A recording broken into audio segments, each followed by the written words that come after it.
Ini ada seorang ibu muda di Bekasi, Jawa Barat yang menjadi korban penyiraman air keras.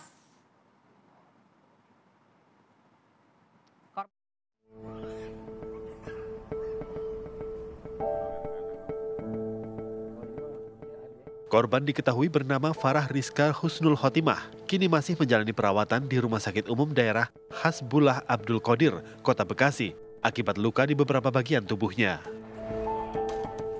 Luka yang dialami korban akibat siraman air keras diduga dilakukan oleh pelaku A yang tidak lain merupakan teman dari suami korban. Saat itu korban yang sedang bersama suami sedang mendorong motor lantaran mogok di Jalan Perjuangan, Teluk Pucung, Bekasi Utara. Saat itu korban sempat melihat terduga. Tidak lama berselang pelaku menghampiri dan langsung melakukan penyiraman terhadap korban.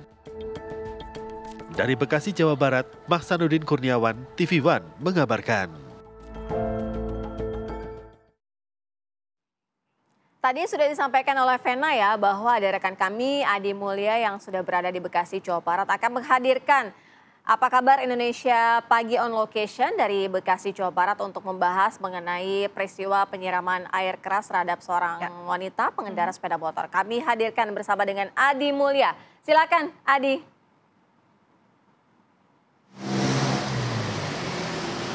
Baik, selamat pagi Vena, Sira dan juga pemirsa. Di Jalan Raya Perjuangan Bekasi inilah memang kemarin sempat dihebohkan dengan sebuah peristiwa seorang ibu muda dengan teganya disiram air keras oleh seorang yang tidak dikenal pada awalnya.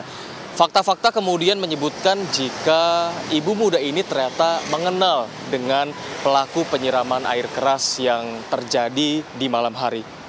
Dan seperti yang Anda lihat, sebetulnya kondisi di sini jalanan cukup ramai dan ini memang menjadi jalanan yang sering digunakan oleh masyarakat beraktivitas. Di sini juga terdapat sebuah bengkel dan kemudian ada warung di belakang yang mana pada saat kejadian di malam hari korban bernama Farah Rizka ini sedang menuntun motornya karena terdapat mogok di motornya ini. Kemudian dengan teganya terdapat seorang pria menyiram air keras kepada korban Farah Rizka berusia 20 tahun dan terdapat luka di beberapa titik. Hingga kini korban masih dirawat secara intensif. Nah, seperti Anda lihat ini merupakan bengkel di mana tepat di depan bengkel inilah Farah Rizka mengalami tindakan yang sangat tragis, disiram oleh air keras. Kami akan coba tanya-tanya kepada saksi di mana saksi di sini melihat kejadian Farah Rizka disiram air keras oleh pelaku, dan kita akan tanya-tanya sebetulnya bagaimana kondisi jalanan ini ketika malam hari karena memang Farah Rizka disiram oleh pelaku pada saat malam hari. Baik, selamat pagi Pak. Nah, dengan Bapak siapa? Kokos. Pak Kokos. Pak Kokos, bisa Anda ceritakan bagaimana sebetulnya kronologi dari penyiraman air keras yang dilakukan kepada korban Rizka ini? Ya, waktu itu sekitaran jam 8 saya lagi istirahat, kedengaran ada yang teriak-teriak minta tolong. Pas saya keluar dari bengkel, itu udah banyak orang di situ berkerumun. Pas saya lihat tengok ke situ, ya ada seorang wanita udah kesakitan, teriak-teriak kesakitan sama madepnya ke sebelah situ. Pas saya lihat itu katanya ada penyiraman air keras, Pak. Anda sebagai orang yang tinggal di sini sebetulnya bagaimana sih Pak kondisi di jalanan ini sehari-harinya? Apakah memang ramai dengan pengendara di malam hari atau sebetulnya jalanan ini sepi gitu Pak? Kalau sekitaran jam segitu mah Pak masih rame Pak. Masih rame, cuma agak gelap aja kondisi jalanannya, agak gelap aja. Pada saat pasca kejadian ketika Anda menghampiri Farah Rizka, korban, bagaimana kondisi korban? Apakah masih bisa berinteraksi dengan warga sekitar yang mengerumuni? Kondisi korban itu udah nggak bisa interaksi Pak, karena dia udah madep, karena dari baju bagian bawah itu udah kebuka gitu. Makanya warga setempat juga kan nggak mau liatin, nengokin ke situ Pak, nyari dulu selimut gitu. Ini sebetulnya kejadian pertama kalikah Pak seperti ini di sini? Kalau untuk penyiraman air keras ya pertama kali Pak. Kalau untuk tindakan lain, apakah pernah terjadi tindakan kriminal serupa di sini? Tindakan lain pernah tahun berapa ya, itu waktu ada kejadian begal Pak. Pembunuhan yang di Bacok itu Pak, di begal. Jadi itu artinya di Jalan Raya Perjuangan ini beberapa kali terdapat tindakan kriminal begitu ya Pak? Iya, udah. Pada saat kejadian posisi di sini Bapak sedang melakukan aktivitas seperti apa Pak? Iya Pak. Pada saat kejadian Bapak sedang melakukan aktivitas seperti apa dan di sini ada siapa saja? Saya lagi istirahat Pak di dalam, kebetulan sama keluarga lagi ngobrol-ngobrol. Pas sekitaran jam 8 ada yang teriak-teriak Pak, minta tolong. Pas kami keluar ya kebetulan udah dikerumunin warga gitu, udah ada yang lihat. Pas saya lihat ke situ ya ternyata ya ada wanita yang kena air keras itu Pak. Baik Pak, terima kasih atas waktu dan kesempatannya. Oke, baik pemirsa, itu tadi penjelasan singkat bincang-bincang kami dengan Pak Kokos, di mana beliau merupakan saksi mata pada saat kejadian, mendengar suara ramai-ramai, dan kemudian ketika beliau menghampiri ke depan terdapat seorang korban, Farah Rizka berusia 20 tahun, tengah disiram air keras oleh orang yang tidak dikenal pada awalnya. Dan sekarang fakta-fakta membuktikan korban ini mengenal pelaku penyiraman air keras. Kami kemudian akan bertanya-tanya dan mencari tahu dengan seorang kriminolog. Kita akan tanya-tanya bagaimana kemudian point of view dari kriminologinya itu sendiri, dan kita akan tanya secara teorinya seperti apa sebetulnya tindakan kriminal seperti ini, karena memang ini bukan pertama kalinya tindakan kriminal ini terjadi. Nah, kita akan tanya-tanya dengan kriminolog Bu Iva. Selamat pagi Bu Iva. Selamat pagi. Bu, bagaimana kemudian Anda melihat kasus seperti ini secara keilmuan dari bidang kriminologi? Oke, baik. Jadi sebetulnya ini adalah peristiwa yang berulang ya, dan jaraknya itu tidak terlalu jauh. Mungkin dalam 1 tahun ini sudah kesekian kalinya gitu ya, perilaku kekerasan dengan menggunakan air keras. Nah, berarti ini kalau dilihat dari sisi kriminologinya, ini adalah sesuatu yang dipelajari. Karena menggunakan air keras itu melukai tanpa menghilangkan nyawa.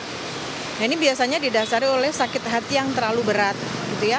Karena kita sama-sama ketahui ketika seseorang melakukan kekerasan itu biasanya motifnya ada 2. Yang pertama karena instrumental, yaitu segala sesuatu yang berhubungan dengan psikologis, marah, dendam, benci, cemburu, dan lain-lain. Yang kedua adalah material.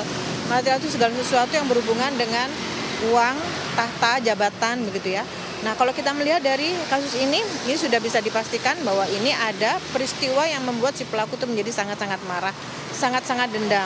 Di samping itu ada faktor-faktor dominasi patriarki, karena ini termasuk kejahatan terhadap perempuan dalam hubungan yang tidak seimbang kekuasaan antara laki-laki dan perempuan itu, sehingga yang kemarahan yang seperti ini yang membuat si pelaku itu tega melakukan kekerasan seperti ini. Bu, kita melihat tindakan seperti ini memang luar biasa berkali-kali terjadi di Indonesia, dan air keras seperti ini menjadi alat untuk melakukan kejahatan. Nah, sebetulnya bagaimana regulasi dari penjualan air keras ini? Apakah memang perlu dibatasi regulasinya hanya orang-orang tertentu dan perlu izin untuk melakukan pembelian terhadap air keras? Ini menarik Bu, bagaimana menurut Anda? Sebetulnya dari Kementerian Perdagangan sendiri itu sudah ada regulasinya, bahwa siapa yang memproduksi, siapa yang menjual, dan siapa yang menjual ulang lagi itu sudah ada dalam ketetapan undang-undang. Bahwa yang bisa menjual adalah perusahaan di bidang industri dan pertanian. Karena air keras ini memang kita butuhkan dalam kehidupan sehari-hari. Bahkan konsentrasi kecil aja bisa kita gunakan untuk pembersih lantai gitu ya. Untuk bidang pertanian juga seperti itu. Masalahnya adalah hal ini tidak diperhatikan oleh masyarakat, sehingga pembelian air keras ini bisa dilakukan melalui perdagangan online. Dengan harga 8.000 saja mereka sudah bisa mendapatkan ini. Artinya kondisi ini yang dimanfaatkan oleh masyarakat yang akan melakukan kekerasan tadi dengan cara mempelajari aktivitas kriminal tadi itu, merasa dimudahkan dengan kemudahan ini. Jadi kalau sudah seperti ini, sudah selayaknya pemerintah melakukan regulasi ulang dan mengecek di online shopping tadi itu siapa aja toko-toko mana saja yang sudah melanggar peraturan seperti ini. Baik Bu, kita akan lanjutkan obrolan menarik ini. Memang, nah pemirsa, itu tadi perbincangan singkat bersama dengan Bu Iva, kriminolog yang membahas bagaimana kemudian dari segi keilmuan kriminologi kejadian seperti ini terus berulang di Indonesia. Kami akan lanjutkan terus perbincangan dengan Bu Iva. Masih ada banyak perbincangan menarik yang akan kami bahas di segmen berikutnya. Tetap bersama kami kembali sesaat lagi.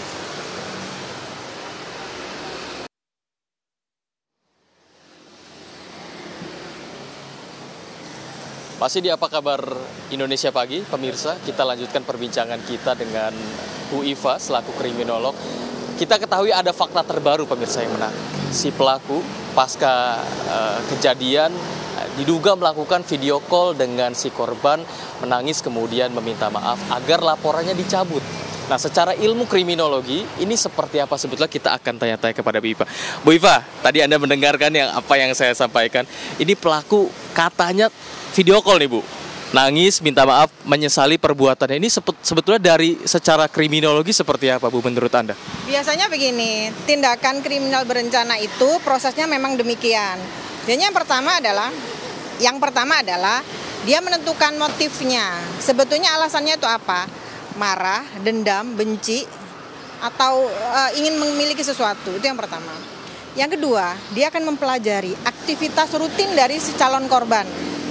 Kenapa dia harus mempelajari aktivitas rutinnya? Biar tahu di mana tempat atau bagaimana caranya dia itu melumpuhkan korban. Kemudian baru dia menentukan menggunakan apa dia untuk melumpuhkan. Lalu apalagi yang dilakukan? Ketika sudah kejadian, biasanya si pelaku akan mengevaluasi, mengontrol sukses nggak gitu ya. Kalau dia tujuannya menghilangkan nyawa, apakah sudah hilang nyawanya? Kalau memberikan kecacatan, sejauh mana kecacatannya? Selanjutnya dia akan melarikan diri. Ini adalah proses yang sangat-sangat biasa yang dilakukan oleh seorang kriminal gitu ya. Nah, proses melarikan diri atau menghilangkan barang bukti ini adalah proses yang memang sudah digunakan. Tapi ketika dia tidak bisa melarikan diri dan tidak bisa menghilangkan barang bukti, ya dilakukan adalah kembali kepada kesadaran bahwa dia harus minta maaf. Jadi ini proses yang sangat-sangat biasa yang dilakukan oleh seorang pelaku kekerasan. Berarti memungkinkan akan hasilnya berbeda jika tujuannya tercapai dan dia bisa melarikan diri, dia mungkin tidak akan meminta maaf Bu ya? Atau tidak akan melakukan video call tadi? Ya, sebetulnya kalau tujuannya untuk menyakiti kan dia tidak perlu minta maaf gitu ya. Karena dalam perencanaan kejahatan itu sebetulnya dicari adalah kesuksesan dari kejahatan itu. Jadi diupayakan bagaimana caranya dia lari atau bagaimana dia mencari alibi biar tidak ketahuan. Namun yang dilakukan oleh pelaku ini sesuatu yang sangat-sangat mudah ditebak karena dia tidak menggunakan helm, dia tidak menggunakan penutup mata, dan ada konflik yang berdekatan gitu. Inilah makanya kenapa ada perbedaan orang-orang yang melakukan kejahatan dengan persiapan yang sangat panjang, persiapan yang sangat matang, dengan kondisi-kondisi kejahatan yang di masyarakat yang berdasarkan dengan kemarahan singkat gitu. Bisa jadi ini konfliknya sudah lama, tetapi cara memutuskan adalah cara memutuskan yang sangat-sangat singkat dan tidak dipikirkan, jadi secara impulsif seperti itu. Hasil dari tindakan ini tentu perlu adanya nanti yang diharapkan oleh korban ini adalah keadilan. Nah, kita ketahui jika korban ini sudah menderita kemudian luka bakar, kemudian sudah kondisinya seperti ini, itu artinya kan keadilan seperti apa lagi yang nantinya mungkin diharapkan oleh korban secara psikologisnya, bagaimana itu? Oke. Ini kalau mencari keadilannya agak susah ya. Kalau secara undang-undang si pelaku kejahatan ini kan harus ditangkap, diberikan hukuman sesuai dengan undang-undang. Tetapi hukuman lain, penderitaan lain itu kan banyak ya. Kalau penderitaan fisik itu jelas, luka di leher dan 60% terbakar kan. Lalu penderitaan secara psikologis, ya kan, rasa ketakutan. Dan yang menderita secara psikologis itu sebetulnya bukan hanya korban, tetapi masyarakat, perempuan pada umumnya gitu ya, karena ini adalah femisida, kejahatan terhadap perempuan, dan membuat perempuan itu menjadi ketakutan di ranah publik gitu. Yang ketiga secara sosial itu membuat seseorang itu menilai buruk terhadap si perempuan ini, karena si korbannya juga mengaku bahwa ini ada hubungan pada saat terjadi pernikahan gitu. Jadi hukumannya seperti apa? Yang bisa kita kembalikan hanya terhadap undang-undang yang berlaku, terhadap fisiknya, terhadap psikologisnya, seharusnya sudah selayaknya ditimpakan kepada si korban untuk memberikan restoratif atau penggantian sejumlah tertentu. Itu pun kita tidak tahu ya sejauh apa bisa diganti. Jadi kerugiannya sudah sangat-sangat fatal terhadap korban. Bu, akhir-akhir ini kita ketahui bersama jika angka kriminalitas di Indonesia ini dari hari ke hari ada saja pelaku-pelaku seperti ini, membunuh, kemudian merampok dan tindakan-tindakan serupa. Ini faktornya apa, Bu? Apakah dari faktor ekonomi kah, kemudian atau seperti apa Anda melihat ini dari segi kriminologi? Dalam sebuah hubungan kita sering merasa bahwa faktor ekonomi itu menjadi salah satu penyebab. Tapi ternyata bukan menjadi satu-satunya penyebab. Karena ketegangan dalam sebuah hubungan, stres masing-masing orang, jadi secara individu itu mereka merasa tidak nyaman, terus ada gangguan mental tertentu gitu ya, terus tekanan sosial, terus menormali kejahatan itu pula, dan semakin banyaknya kejahatan, semakin orang itu mempelajari bagaimana cara melakukan kejahatan. Artinya masyarakat kita tuh kan dalam kondisi kehilangan moral, nilai tidak ada, moral tidak ada. Pengetahuan terhadap hukum juga tidak ada. Ini membuat masyarakat menjadi melakukan kenekatan-kenekatan tertentu.